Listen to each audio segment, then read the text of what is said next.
Hello साथियों। तो अपने पिछली क्लास में राजस्थान के भौतिक प्रदेश के बारे में पढ़ा था। राजस्थान का भौतिक प्रदेश 4 भागों में बांटा गया था।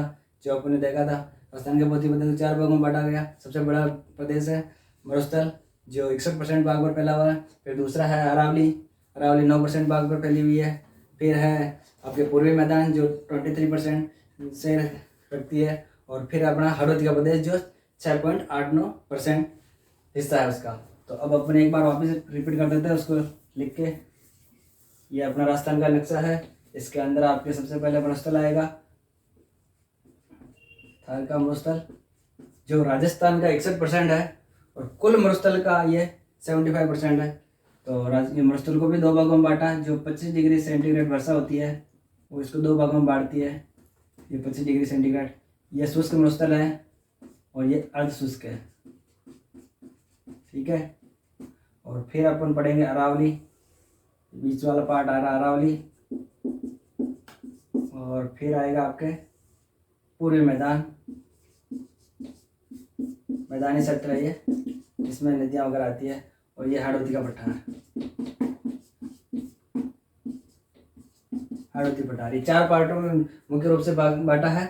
और सबसे पहले मरुस्थल है। मरुस्थल को 61.11% में मरुस्थल फैला हुआ है। 9% अरावली फैली हुई है और 23% पे अपने पूर्वी मैदान है और 6.89% हड़ौती का पठार है। इनके अंदर जनसंख्या कैसे रहती है? 61% मरुस्थल है, उस पर 40% जनसंख्या राजस्थान की निवास करती है। अरावली 9% है, पहाड़ है, यहाँ पे फिर भी लोग रहते हैं। 10% राजस्थान की टोटल पब्लिक रहती है। इसके अंदर आप आदिवासी जनजाति क्षेत्र आता है। और फिर है पूर्वी मैदान, जहाँ पर आपके इंडस्ट्रियल एरिया सबसे बड़ा डेवलप्ड एरिया है, इसलिए यहाँ पे 39% जनसंख्या निवास करती है। और फिर हड़ौती, हड़ौती का पठार, इस पर 11% जनसंख्या निवास करती है। इस प्रकार से अपन, जब कल अपन ने शुष्क मरुस्थल पढ़ लिया था, तो आज अपन अर्धशुष्क मरुस्थल के बारे में पढ़ते हैं। अर्धशुष्क मरुस्थल को 4 भागों में बांटा है मुख्य रूप से, घग्गर का मैदान, शेखावटी अंतःप्रवेश क्षेत्र, नागौरी उच्च भूमि और लूणी बेसिन। तो अब अपन इसको अर्धशुष्क वाले को पढ़ लेते हैं।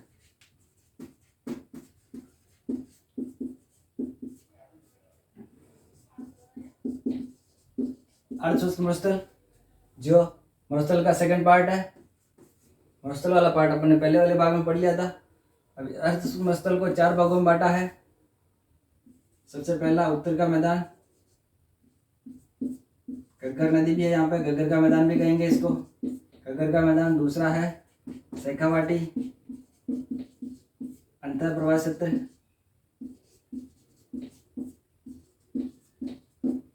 फिर आएगा नागौरी उच्च भूमि,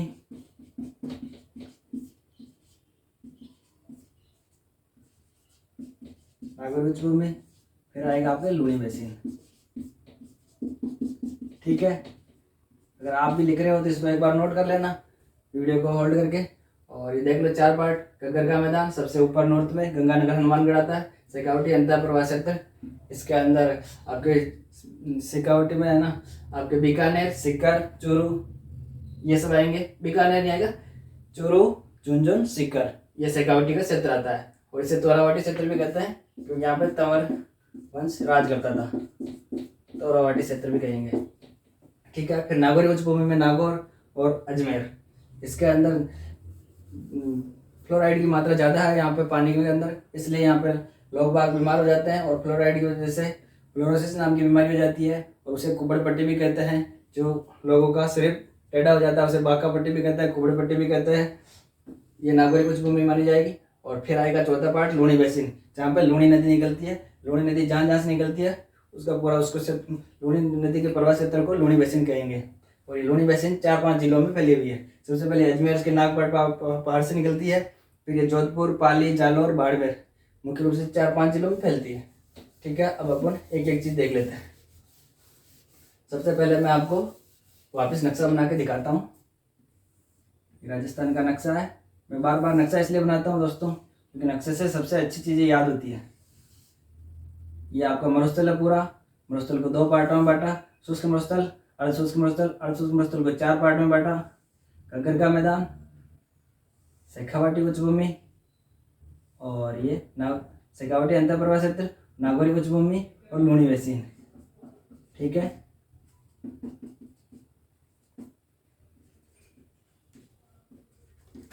घग्गर का मैदान, शेखावाटी, तोरावाटी, दो नाम है इसके। लूणी लूणी बेसिन को गोडवाड़ प्रदेश भी कहते हैं। ठीक है, तो ये 4 पार्ट है। अब इसको अपन नक्शे को पूरे यहाँ बनाते हैं। इस पार्ट को मैं काट के यहाँ लगा देता हूँ।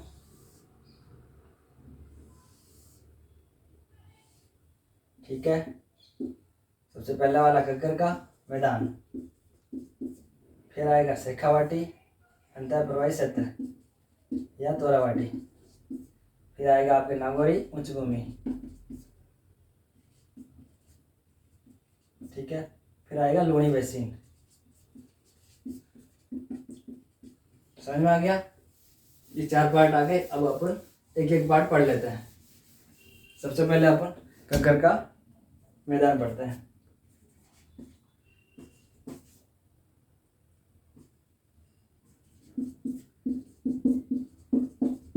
घग्गर का मैदान मुख्य रूप से हनुमानगढ़ और गंगानगर क्षेत्र में फैला हुआ है।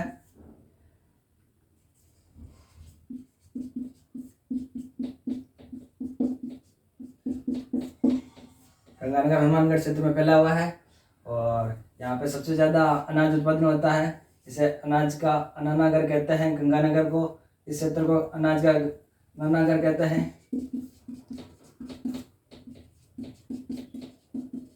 दूसरी बात, यहाँ पर सिंचाई अच्छी होती है, सब कुछ अच्छा है। फसल का उत्पादन सबसे ज़्यादा होता है और गंगानगर में सर्वाधिक अन्न उत्पादन होता है, इसलिए इसे अन्न का कटोरा कहते हैं। ठीक है दोस्तों, ये घग्गर का मैदान है और यहाँ पर वार्षिक वर्षा 25 डिग्री सेल्सियस से ज़्यादा होती है और 50 डिग्री सेल्सियस से कम होती है।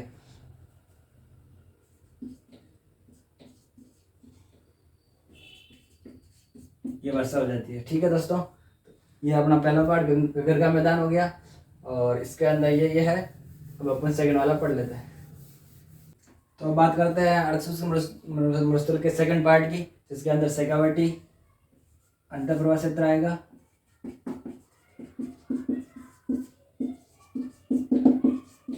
शेखावाटी अंतःप्रवाह क्षेत्र, इसे तोरावाटी भी कहा जाएगा। तोरावाटी इसलिए कहते हैं क्योंकि यहाँ पे तंवर वंश राज करता था, इसलिए। और तोरावाटी क्षेत्र कहाँ आता है? अपने यहाँ कांतली नदी है, अंतःप्रवाही नदी,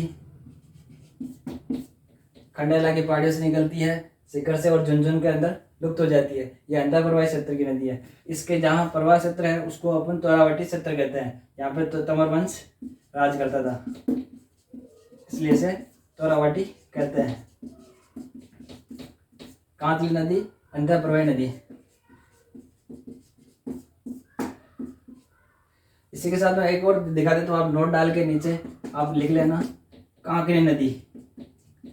दोस्तों, कांकरी नदी और कांतली नदी में ज़्यादातर बच्चे कंफ्यूज हो जाते हैं। कांतली नदी और कांकरी नदी में यही डिफरेंट अंतर है कि कांकरी नदी भी अंतःप्रवाही है, लेकिन ये जैसलमेर में बहती है। जैसलमेर की एकमात्र नदी है जो बहती है और ये अंतःप्रवाही है ये भी। और ये कांकरी नदी है, कांकनी और कांतली, ये ध्यान रखना दोस्तों। इसी के साथ अब देखते हैं अपन नेक्स्ट वाला पार्ट।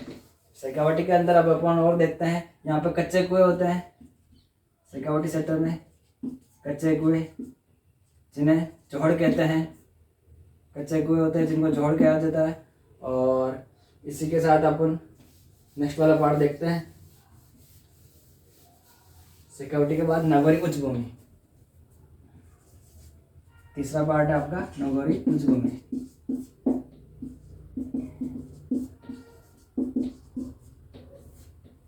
नागौरी उच्च भूमि, इसके अंदर नागौर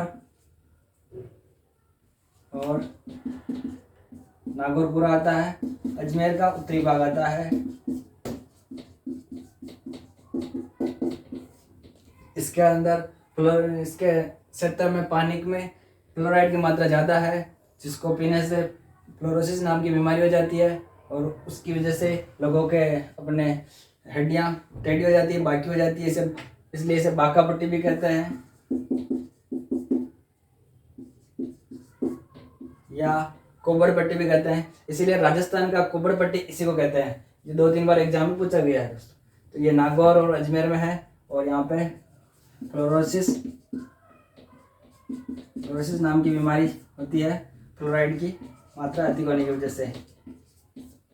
और इसी का उदाहरण है आपके, जैसे कि सांबर झील है, सांबर झील में नमक कितना होता है आपको पता है। और अब अपन चौथा पार्ट देखते हैं। अर्ध मरुस्थल का चौथा भाग है लूणी बेसिन। लूणी बेसिन जिसे अपन क्या कहेंगे, कोटवाड़ प्रदेश।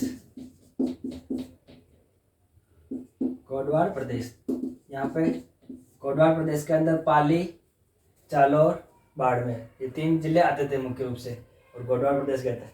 अब लूणी बेसिन उसे कहते हैं, ये लूणी नदी राजस्थान के, फिर जोधपुर, फिर पाली, फिर बाड़मेर, फिर जालौर, ऐसे जाती है। तो इसको जहाँ जहाँ इसका प्रवाह क्षेत्र है वहाँ वहाँ लूणी बेसिन का, वहाँ वहाँ कोटवाड़ प्रदेश फैला हुआ है, और इसे वही क्षेत्र कहते हैं, लूणी बेसिन क्षेत्र कहते हैं। और इसके अंदर ज़्यादातर यहाँ पे बाड़मेर के अंदर ये नदी खारी हो जाती है, इसीलिए इसे कहते हैं, जो अपना सवाल चेंज करते हैं वो नदी, खारी नदी, वो लूणी नदी को कहते हैं। यहाँ से खारी हो जाती है बाड़मेर से। और इसके अंदर जालौर के अंदर, बाड़मेर के अंदर 56 की पहाड़ियाँ हैं, जो 56 पहाड़ियाँ मतलब कि 1.5 किलोमीटर चौड़ाई से 11 किलोमीटर लंबाई है इसकी 56 की पहाड़ियों की। ये सिवाना बाड़मेर में है। और इसी के साथ मैं बता देता हूँ 56 का मैदान। 56 की पहाड़ियाँ तो है सिवाना बाड़मेर।